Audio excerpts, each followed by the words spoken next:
Global Network for Popular Transportation, which used to be called the Global Partnership for Informal Transportation. And we did this project under the sponsorship of VREF.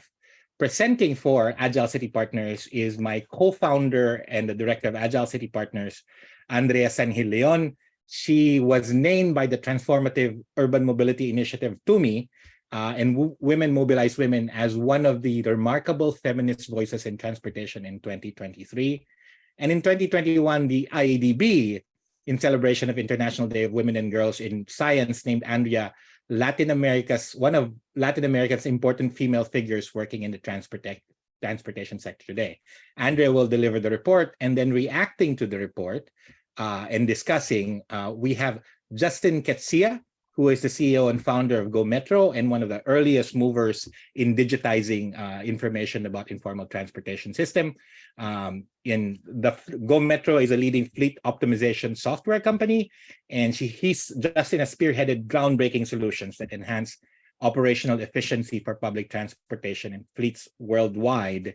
And he's got projects and expertise in Africa and Latin America. Professor Sonia Ye is our other reactor. She is the professor in energy and transport systems for Chalmers University in Sweden.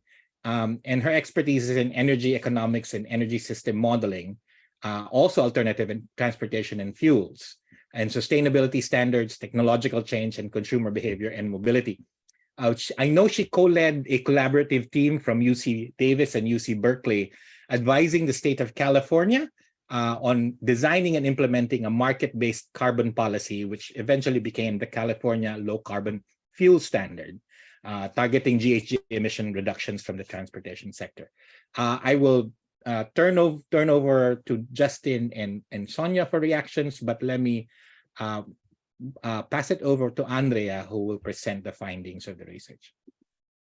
Super, thank you, Benji. Just a second while I share my screen. Hi, everyone, and thanks to VREF for setting up the space for us to be able to share this research we did. Okay, perfect. So as Benji mentioned, we did this research as part of the efforts that we do from the Global Network for Popular Transportation. The research is called a global scan of data collection efforts in informal transportation and shared mobility. Our initiative, basically what we try to do is seek for a recognition for popular transport and also the integration of this mode of transport into planning, design, and the development of transportation systems around the world, because we believe that popular or informal transportation systems can be powerful engines for economic mobility and creating more sustainable and inclusive cities. And this specific report, the idea was to start counting, right? To identify who's counting what and where is informal and shared mobility being counted, because the first act of inclusion is to be counting. This is from Slack Slum Dwellers International.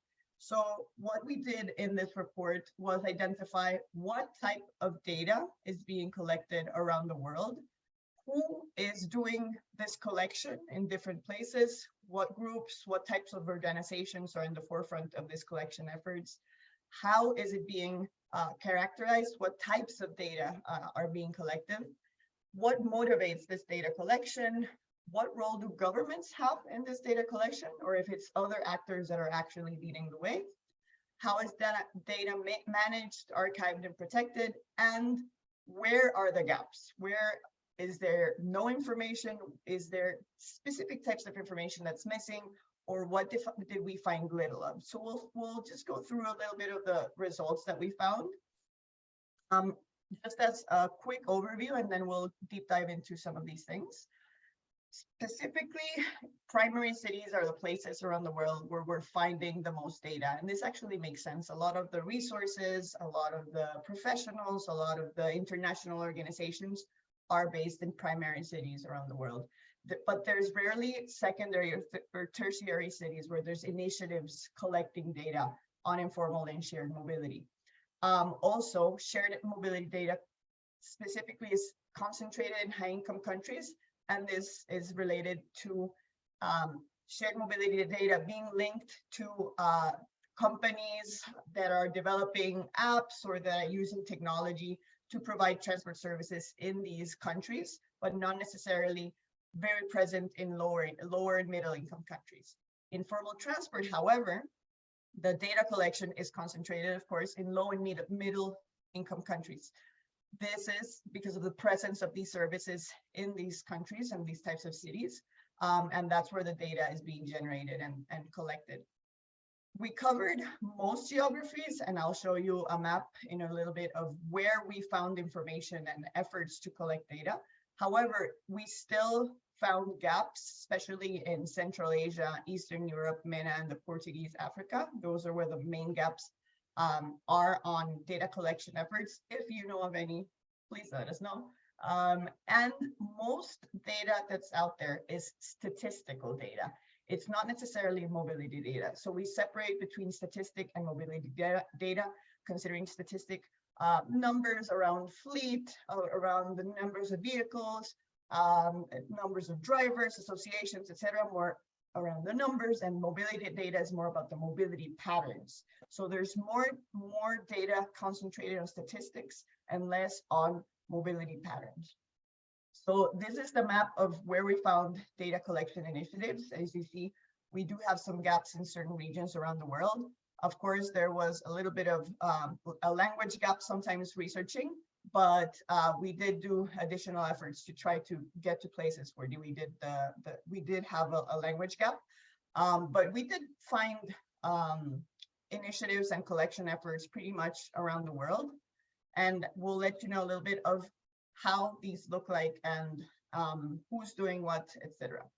So in terms of motivations, what we found is that shared mobility data collections are mostly within company operations. As I mentioned before, it's usually the tech companies or the transport providers that are generating this data, but the motivation of this collection is mostly about governments that are trying to get access to this data for planning, for regulation, compliance, for fee collections, etc.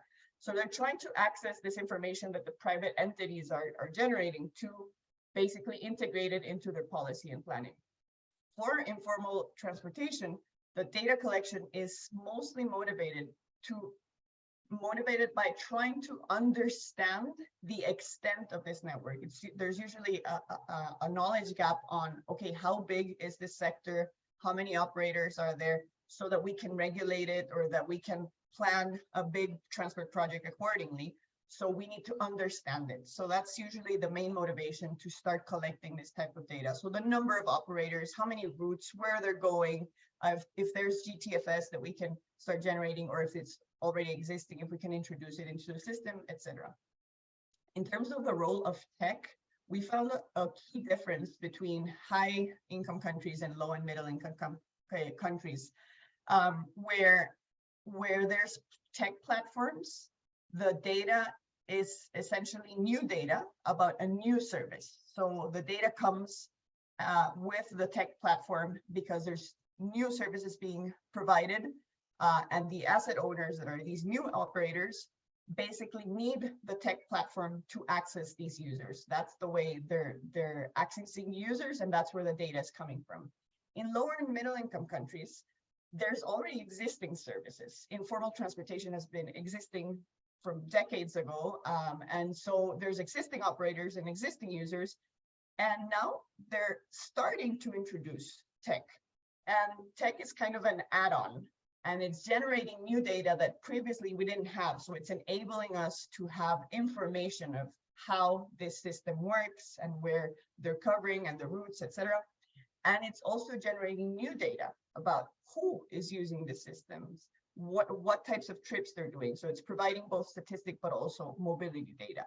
So the tech platforms are being grafted into pre-existing services, and what they're being used for mostly is to capture new users or to get closer to users, and for being able to access new information about these users.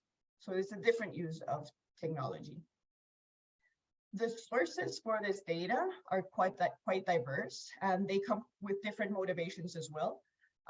Most of the data that we found actually comes from multilateral or bilateral development agencies. So a lot of development banks, especially when they're holding technical assistance or technical cooperation, for example, projects, when there's usually a diagnostic or support to a sustainable mobility project, and there's a data collection stage. However, it's not always open. So it's data that they're collecting for their own projects.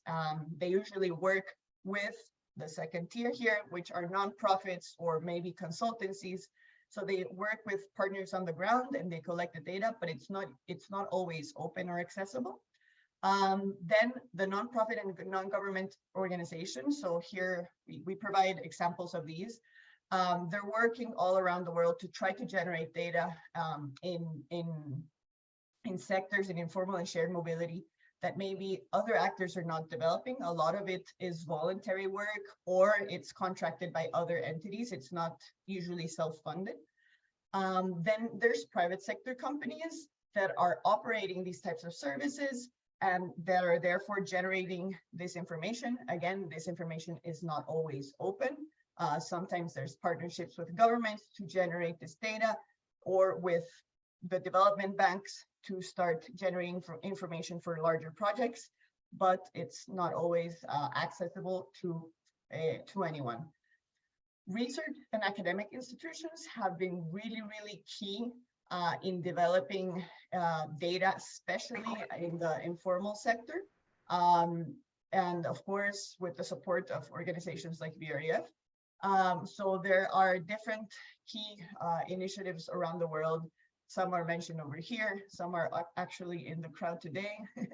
And there's key researchers generating a lot of data and information that are allowing us to understand these systems in different places around the world.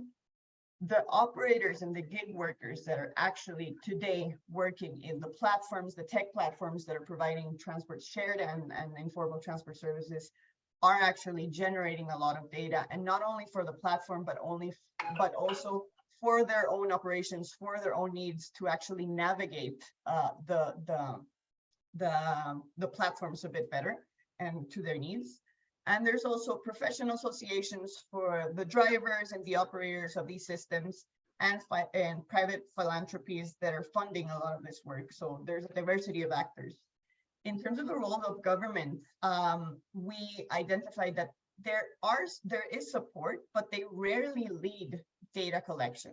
It's usually in partnership with other organizations.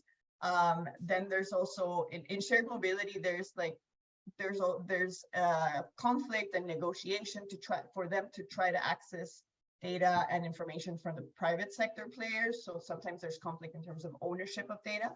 And informal transportation, they usually need someone else to be collecting this data. So they do partnerships with volunteer or private sector actors. However, we did find a government that is actually taking upon data collection very actively, which is in China, where there's the local traffic management bureau and the National Bureau of Statistics are gathering data on informal transportation. So we found opportunities to start developing protocols to report and standardize the type of information that's being collected. The initiatives that we found are collecting data for their specific purposes. So there's no standardized way of collecting data or agreeing on what, where, how, etc. Also, there's an important need for transparency and for accessibility of this data. Ethical guidelines for data collection, statistic, demographic, and mobility data. That's a type on our part on informal transportation to really understand the scale of the system around the world. We also need more data on labor, workforce, and business data, since a lot of these operators are actually SMEs. And we talk a lot about the vehicles and the operations, but not a lot about how they're organized and their business models and how we can support those to scale it up and improve the existing services. And also, there's a gap and there's a need to really understand more about what national and local governments are doing. because this is often not documented or not researched very much. And finally, there is a really, really strong need for more data and information on peri-urban, rural, and secondary, tertiary cities. Let's keep in mind that most cities around the world are not mega cities. They're usually small and medium-sized cities. And we need to understand how mobility is working there, and we need data for that. A little small step that we did to kind of advance this after this information collection report was to do a workshop in parallel to Transforming Transportation for Paratransit Day. And what we did was try to sit down with experts in the field from different areas to try to understand how we can bridge those data gaps and close those data gaps, and what would be needed to collect, maintain, store this data. Basically, what data, how, with what, and who should be doing this. So in what data, what we agreed upon was we should be covering data that informs us about operations, stakeholders, social elements of where these services are operating, that will help us understand demand, that will contextualize it in the territorial and geographical data, information about the business operations, the governance and community, safety elements, and also information and data that will link us to how these sectors are impacting development and SDGs. How different methodologies, on-site observations, interviews, and surveys with key stakeholders, understanding the contracts for these services in different places, policy and planning, documents, and also stakeholder mapping. And with what we identified key capacities that authorities should have, partnerships that they should engage with academia, with, for example, NGOs, private sector, etc. Different technologies that can be used, limitations and challenges and strategies. And we also wanted to kind of highlight that data gathering by itself doesn't really make sense. It should be motivated by certain goals or values or principles that should guide it. And these are some of the key elements that we identify with our participants: that information should be open, that there should be data standards, that it should be interoperable, it should be inclusive, that there should be insurance of data privacy protection and secure storage of that data, equity, access, and empowerment for local communities. It should be community-led and integrating the communities and users as well, and operators in a collaborative approach, but also that there should be local control and sovereignty of that data, and that we should use it to really understand transportation's impact on people and sustainability, and that the methods should be well documented, peer-reviewed, and validated.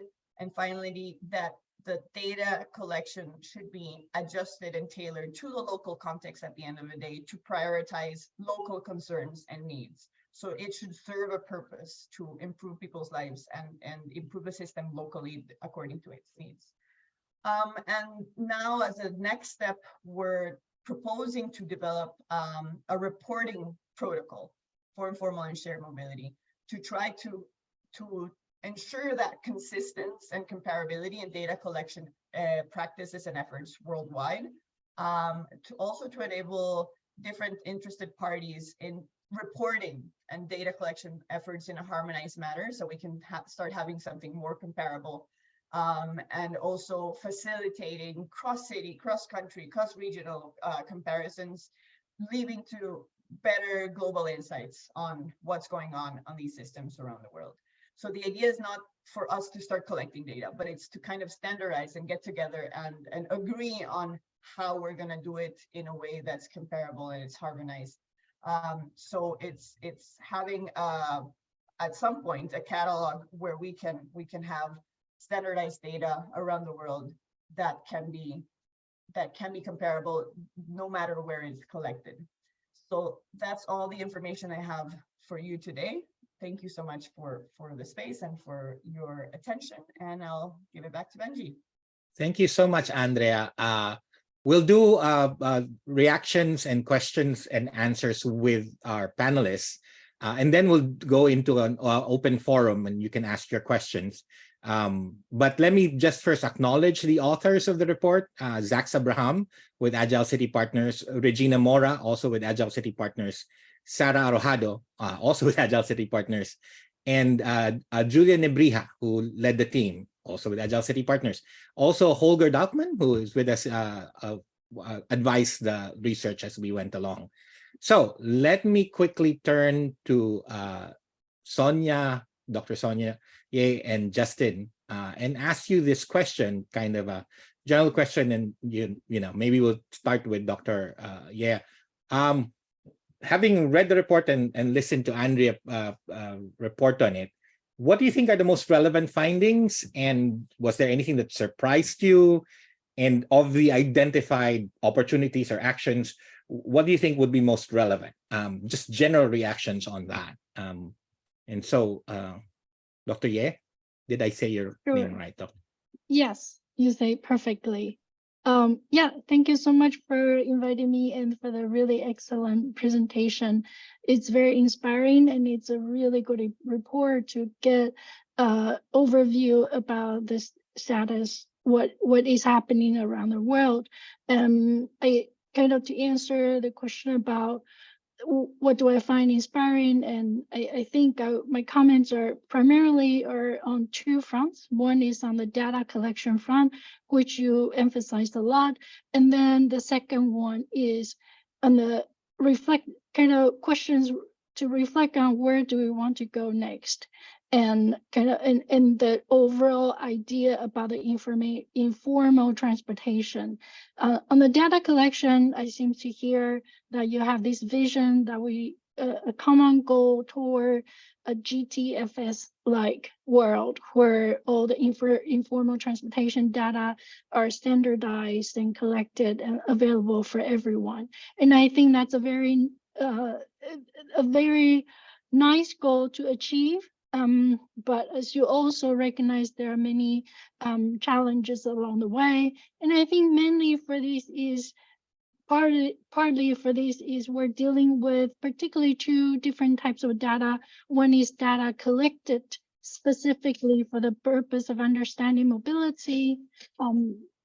But the other is kind of what I would call it as opportunistic data, where data is collected for a different purpose, such as for operation and business opportunity. But we want those information to be useful for research and for understanding mobility. So there could be a mismatch in the interest. And so how do we, I think that's one of the challenge for us. And me doing big data research for over a decade now, we always go between these two and trying to figure out how do we take a data and make it into useful research. And I think one of the first thing we want to address is this mismatching in different interests and how do we turn into something that's really useful for research and for understanding.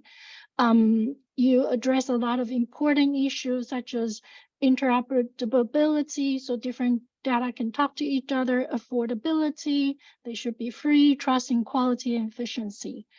So I think those are super important aspects of this common data goal. And I will just quickly kind of move on to the second part I want to comment a little bit is I think what's the next step? And the next step, I want to focus on the informal transportation aspect. As I read through the report, I think there are a lot of questions in my mind in terms of, I think you point out, it's important because it's one of the most high share of transportation in the world. And even this report addressed the question of what is out there. But I want to know a little bit about how, in terms of how do we follow it up? How and what are the end goals? What exactly is the end goal of informal transportation? Is the end goal to increase the share of informal transportation or increase government regulation? why do we need to have government regulation? So understanding the end goal for me is super important, and also understand the fundamental drivers of this informal transportation. What are the drivers of this informal transportation compared to, say, public transportation? And is there any lessons that we can learn for the developed world, lessons we can learn from the past and going forward? So these are kind of high-level questions that I find very inspiring, and also and open up a lot of new questions that I would definitely look forward to hear more. Thank you so much, Dr. Ye. Justin, what's stuck out for you in the report? And also, because reacting to what Dr. Ye said, the private sector and its role in digitalizing, you've been leading at this forefront. What does this global scan tell you in terms of both opportunities, and where can we have the most impact, right? How do we enhance that collection? No, thank you. I read through the report, and I found it very comprehensive in its summary of really important work going on around the world. So I think in terms of its objective of just figuring out what's happening, it's done a really great job as a report to really cover a lot of the work that's going on around the world. I think the key questions which we're all still grappling with is, this is an assessment of what we're all doing in this sector, but we're all responding to instructions, incentives, mandates, funding, calls, proposals. We all are actors responding to incentives. And I think until we grapple with what are these incentives and why are the incentives in the transport sector in the emerging markets not producing data for informal transit, until we grapple with that, we are just going to, I think, optimize on a local maximum, not a total maximum. And so if you look at, when you read the report with this in mind, you see that, well, government's collected for licensing, so it's always the permits and who has a right to operate, but that's it. It's never like, well, are you full, are you empty, are there too many of you, too little of you, where do we move supply to match demand? And that until a major BRT project pitches up with promises of lots of money, and then everybody wants to know where to build the corridor and which corridor to build first. And the civil engineers want to know how much concrete to pour, because that's all they do, and they get paid probably by ton by the looks of it. And so they just want to know where to put the roadway, where to put the expressway, where to build the infrastructure. And the ops guy just wants to know how many buses must they run, and we're going to get these shiny new buses, and that's the end of the problem. And a decade later, the informal transit still is majority share. And the BRT is in trouble because the ridership isn't meeting the targets, and it's moderating services. And the movie plays again and again and again. The operators aren't sharing data because that's their competitive advantage. They know where the market is. Why would I tell you where my customer is if you can go and mop him up with a air-conditioned electric bus? I'm not going to tell you where that is. And often we have engineers trying to solve infrastructure problems, sitting in a room with bus operators who just want to design a schedule. They've been told to design the new schedule. That's all they want to do. Sitting in a room with the industry who's wanting to know, what's in it for me? Are you going to buy me out? Are you going to make me a shareholder in a new company? And so you have planners with infrastructure designers with economic interests, all sitting trying to negotiate about what's the ridership level? Where do the routes go? What is the right amount of it? So what strikes me when I read the report is we're all responding, trying to build a value system here, but we're all sitting with totally different incentives trying to participate in a debate. And so what's critical, I think, and the disservice that we've done ourselves in the last 5 years is we thought that we solved the problem with GDFS. But below that is an operator who worries about profit and loss. Next to him is another operator who's trying to get licensed. The city's trying to control the mandate. And I think GTFS as a kind of universal standard is fantastic when you have transit authorities, you've got like universities that produce engineering graduates that all talk the same language, long-term plan, short-term plan. The American transit sector is well-defined. So when you slap on GTFS, you solve a great problem. But to translate that into the emerging market and to try and say, great, we got a GTFS feed, we got a GTFS standard, job done. You've not done anything. until we figure out the incentives that will drive sustainable, reliable outcomes. And the breakthrough I think we've had in the last year or two is to really understand that the resiliency, like the resilience of the paratransit sector, the informal sector, is a huge asset for a city. The driver stock, if you can call it that, the owner stock, that's an asset that we almost kind of want to throw away when we roll out a new system. And so the realization of the owner, operator, driver central to how any new system can operate and should operate is a huge breakthrough. We've seen massive advances now going from doing a little bit of mapping, collecting some data, doing a GTFS feed, declaring the problem solved, to now going, hang on, we should put trackers in these vehicles to work out mileage and to work out how it's being used. And the use of telematics and the use of GPS in large-scale data collection on these systems is the next massive breakthrough that we're seeing happening in a lot of cities around the continent of Africa, where owners are happy to let you in to measure mileage and to measure outcomes. We need the data for electrification, as the report rightly calls out, that as you move to electrification, GTFS ain't enough. You need a ton more fleet data for electrification to be viable. And I think we're headed in the right direction there. And I think that the role of government, we need to crack the nut of, you're either doing planning, licensing, or subsidization for economic benefit. Pick one or pick two or pick all three, but do all three really well. Either license and let the private sector carry on, do the subsidization or the modernization. And I think that we're moving in the right direction. Tools are there for us to have that. Marvin, could you please mute your mic? Sorry about that, Justin. Go ahead. No problem. So I think the tools are there. The technology is there. The ecosystem of practitioners is there. The funders understand the maturity of this. And I think that if we can just push the debate from GTFS to telematics, to fleet modernization, to the real role of government actions, because government has the lever to regulate, to license, to subsidize, to underwrite energy transition, to provide, the next chapter is connectivity, mobility, and electrification. That's coming, and that's coming very fast to all markets. And I think that we need to ride the wave, and the report really does a great job of doing the sweep. And I would challenge the community to really think about what's next and what can make a real difference and a real impact, and how do we draw the operators and the drivers into the solution alongside all the other parties that are already there. Thank you so much, Justin. Your response makes me think of Alok Jain, who isn't with us today, couldn't be here, but I was with him on a panel in UITP, and one of the questions he asked was, why is it so hard for operators to give up data? And we were talking about informal transportation. And one of the things I said was, because data and information is power. And so much of what we're seeing is very extractive data, whether it's for research or aggregation of government knowledge. It kind of extracts it out, and then it disappears somewhere, and then there's analysis, and it comes back down to the operators where here's the new policy.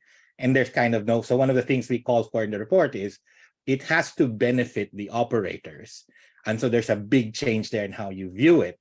And also just this GTFS, sorry, reacting to GTFS, right, is it was designed for a single agency publishing a schedule and routes, which is not what informal transportation is. And there's been extension and talks about extension. But let me turn again to Dr. Ye in terms of the global data collection, right? From learning from the report of what's happening, one of the things we recommended was, because there's efforts to aggregate this data that you might be part of, like TDCI and ITEM, right? And there's efforts to show that, and TUMI has Mobility Hub. What we're recommending is, can we just have a standard reporting, not even of standard formats, but to say, we're collecting this data and this data and this data, just so that we all know who's collecting what, and then maybe we can go compare them. But what does the understanding of global scan, how does that inform global data collection efforts, both from a research standpoint, and as you pointed out, right, of what do we learn and how do we improve the existing systems for the people who are using them, and maybe draw some lessons for the developed world, so hopefully not in an extractive way. Right. I think that's a tough question, and I think that question is sort of addressed by various comments from the presentation from Justin and from you, that I think for the informal transportation, it could be hard to imagine we will have a GTFS immediately because of different interests. And I think that's really the core, as Justin also pointed out, that the operators, they want to maximize the efficiency and maximize profit. And part of it is not to share the data. And of course, sharing data could benefit consumers, which could then increase ridership over the long term, but it's also hard to see a direct connection. For us, I think we researchers want more data, want more open data, more integrated data, because we have different purpose. We want to understand mobility. We're really not interested in increasing profitability, increasing, the market power. So definitely I think the goal of what's being laid out is admirable, but at the same time, again, I think there's a mismatch in interest that it's hard to see. Therefore, I don't have a solution at this point, but maybe what TCD and ITEM and others are trying to do is to find a kind of a third party that share our common interest, which is to better understand mobility and use that as a vehicle to collect various type of data. And I think one of the great example I can think of is actually there's a new initiative called Ocean Data Platform, and it's extremely successful, which is kind of address this issue where you have various different stakeholders that hold different types of data, whether it's observation, remote sensing data, or operation data. You kind of need a third party who has, no commercial interest, who want to make research better, for them to step in to consolidate and massage, apply different analytic tools, machine learning, artificial intelligence, to make the data usable for research, for government regulations, and so on and so forth. So for me, I think that's the more possible way I see forward globally, but also welcome other different thoughts as well. Thank you so much, Dr. Ye. Andrea, do you want to add a few thoughts before I turn us over to a Q&A with the participants? I'd rather actually hear the participants and open up the floor. Thank you so much. All right, so we're going into open Q&A. You can write your questions in the chat if you prefer, and I will read them through. Or you can raise your hand, your digital hand through the Zoom interface, and I will call on you by the order they come up. Let me just say that we're looking for questions. And questions usually end with a question mark that elicits a response. If you want to make a statement, we'll hold you back first, because what we want to do is to have a discussion. So anyone with a question they want to lead off with, raise your digital hand. Samuel, yours came up first, so go ahead. Thank you very much. Two very small questions, and it's about the way forward. First of all, it's a wonderful research, and I think it's for all of us. The first one is, since the scanning was done essentially for English-speaking countries, could there be some little follow-ups? Because the template is now well established, the foundation is laid. So doing it in other languages will not be very difficult. So are we thinking of a follow-up in French, for instance, the Mandarin or the Japanese or the Chinese people, so that we have a more complete picture of the global situation?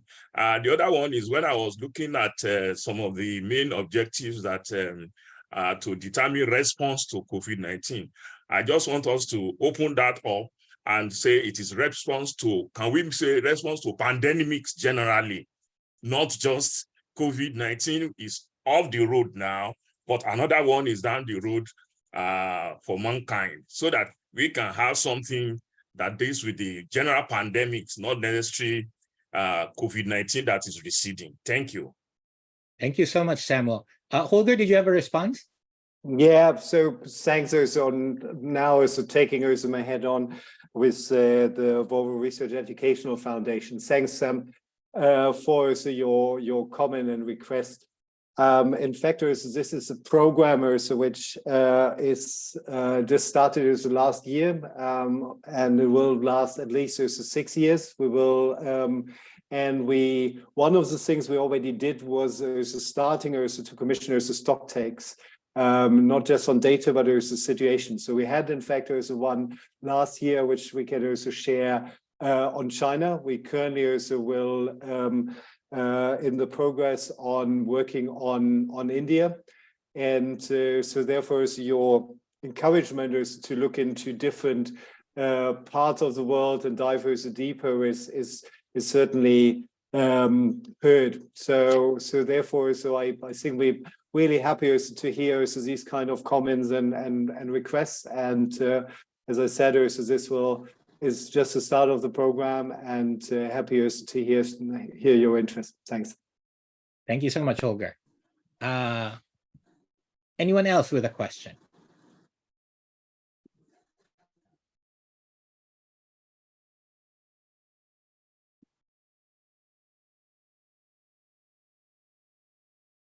Okay. Any more reactions from our panelists, perhaps, before I then ask Holger to, we might end early. We have time. We have 15 more minutes or 14 more minutes. Justin. Maybe if I could just take the opportunity just to highlight where a lot of the work is moving at the moment.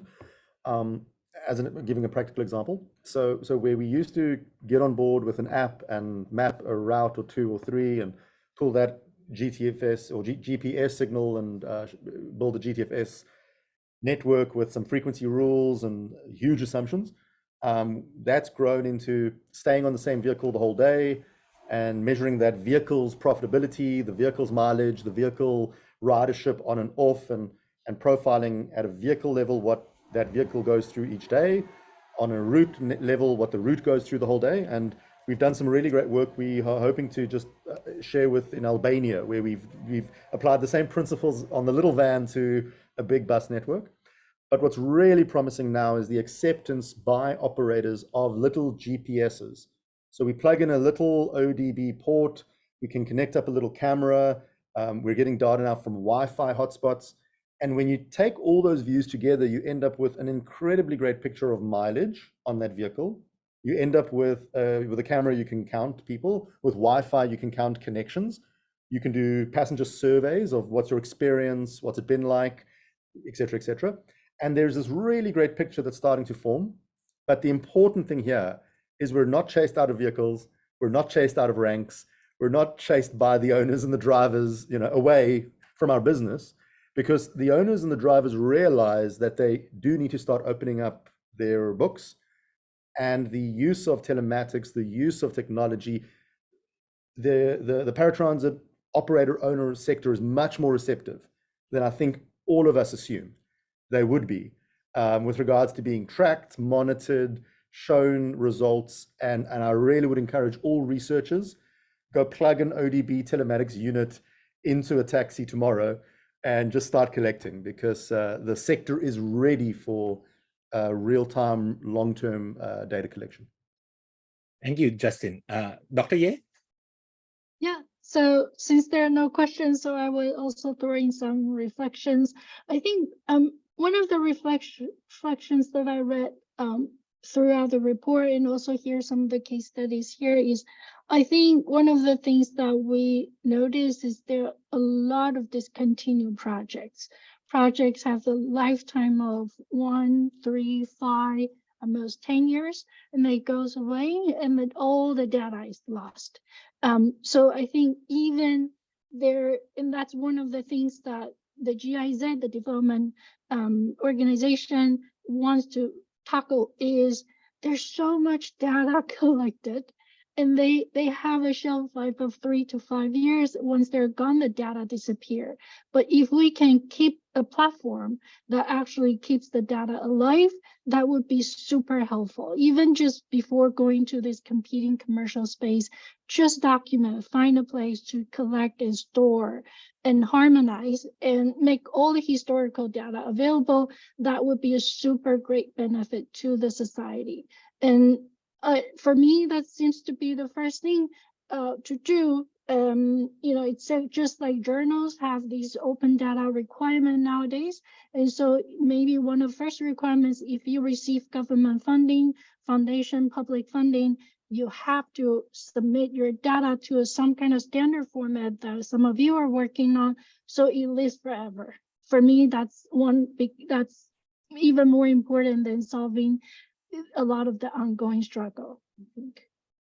Thank you so much. And I think that's why one of our recommendations was to have this data collection reporting protocol, and it's a protocol for reporting. Andrea, go ahead. Yeah, okay, I see Roger also has his hand up, so I'll Yes. just go first and then there you go. I just wanted to kind of highlight on a couple of points. And the first one was, we kind of, just to go back to one of the last slides that I presented about the purpose of the data. And I think it's really important what we're seeing now, that we're going beyond that statistical data and the understanding the scale of these things, but also to really understand the operations of these systems and what they need. And at least in the informal mobility sector, what we're seeing is there's kind of a shift towards trying to get more understanding about the business models and the needs of these operators. And I think if we have a perspective of improving the system rather than eradicating the system, we really need to understand these business models and the operations and how they're organized and how to really start supporting the businesses to upscale the way they operate and to improve the services for users. And with this, I also wanted to connect with the element of the role of governments. And we need to keep pushing and advocating for a recognition of these types of systems. And that recognition comes by understanding them through data. There's the first instinct from a lot of government entities and planners is to kind of be hesitant about collecting data on this because it's not regulated and it's not recognized and it's problematic. And so they're like, okay, I'm not even gonna invest in collecting data on this because it's not my concern and it's not under my regulation. But it's precisely because of that we should be collecting the data. We should be really trying to understand, especially in cities where the systems run in parallel, right? And shared mobility is informal in a lot of cities because it's not yet regulated too. So we really need to kind of keep advocating for governments to stop shying away from these systems and stop having the first instinct of control and eradication, and rather to open up, start gathering the data, understand it, and understand that it's part of the system, because at the end of the day, they're being part of the system, whether the governments want it or not. But to integrate, we need to really understand. And at the end of the day, a better understanding of this and a better integration of it will create a system that better caters to users' needs and also to the other stakeholders involved. At the end of the day, we need to kind of foster a win-win situation where users are being able to have good businesses and providing for their families, operators, sorry, but users are having better systems and better services. And that understanding and that fostering a first step can come from the data and from a better information of how they operate. Thank you, Andrea. Roger? Oh, you're muted. Thank you very much. And thank you very much for a very useful looking report. I've been very interested just scanning through it while I've been listening to the discussion today. I have a kind of an unusual question in the sense that I'm actually not directing it at one of the speakers, but to perhaps Jane and Holger. and I'm reflecting on what Sonia was saying about the need for these data to be collated in a way that's sustainable and that it doesn't disappear. And this morning I was very impressed in that I was looking for I needed to go to the global BRT data that Juan Carlos Munoz and colleagues many years ago established. And I went to it this morning quite expecting it to find that it had kind of stopped being updated recently. And much to my pleasure, I saw that the data that I was looking for had been updated up until 2022. So it's still living, and I might be wrong, but I thought that the VREF funding of that BRT center had lapsed. So there seems perhaps there to be an example of this kind of collated data in the field that is surviving. So my question to you is simply, do you have any insight into the model that is enabling that resource to continue to function?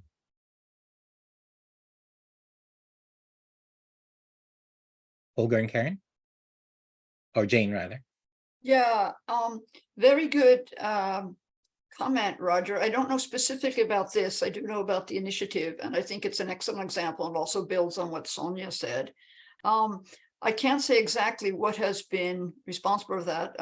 As you know, the Centers of Excellence, they have a basic funding for a number of years, and then they have a few years of less funding, and then they're expected to bring up their own funding to keep working. So my idea would be that they probably have seen this as a very valuable part of their operations. They want to continue, but I don't know more specifically what have been their driving force, but it is a very good initiative. That's all I can say right now. Olga?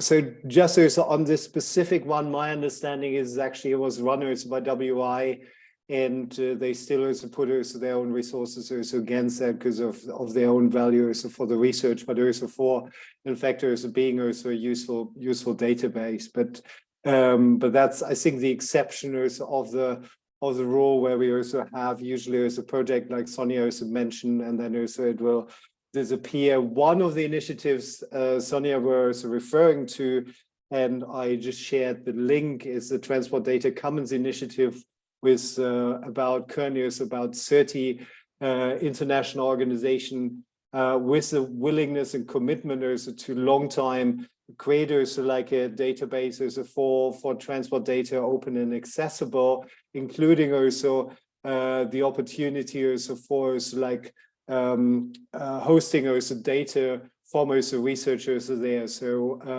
have a look also at the website. Happy also to also share with Sonia and others there's more information around that. So that's because from our perspective, this is one also of the gaps there. On the way there, and coming back to the informal transport, I think Benjamin's suggestion, it would be great also to hear the thoughts around also the standardization around also like a common protocol also for data collection. This might be also one step also in a direction where we can also have more and more reliable data in the future.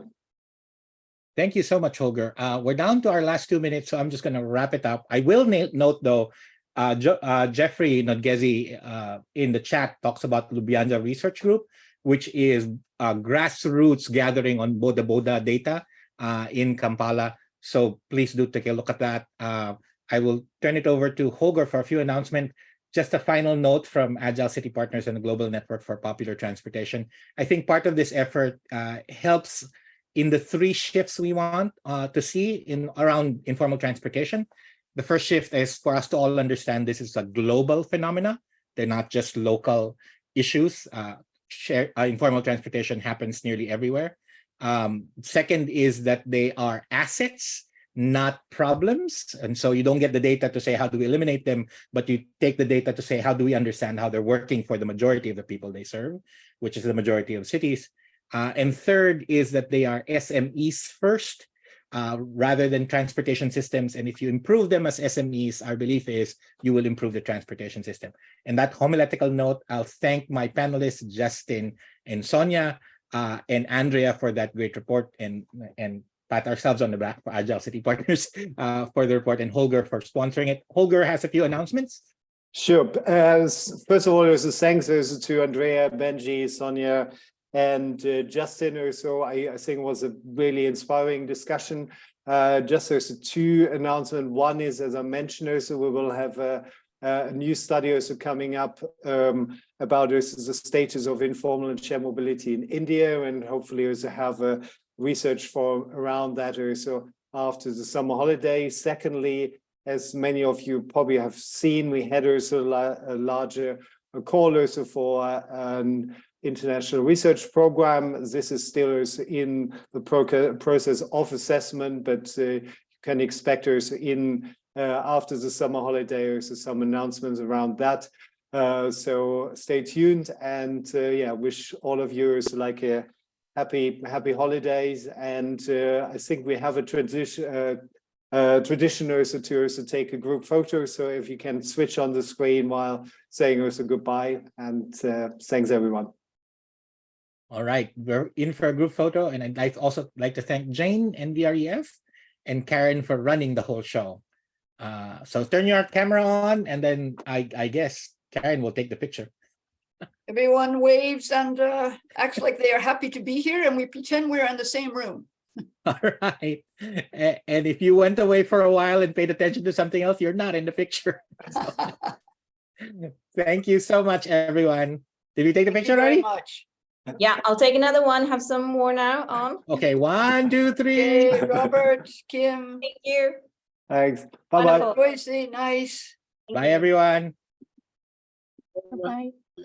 Bye. Bye. Bye, everyone. Bye, everyone. Thank you. Bye.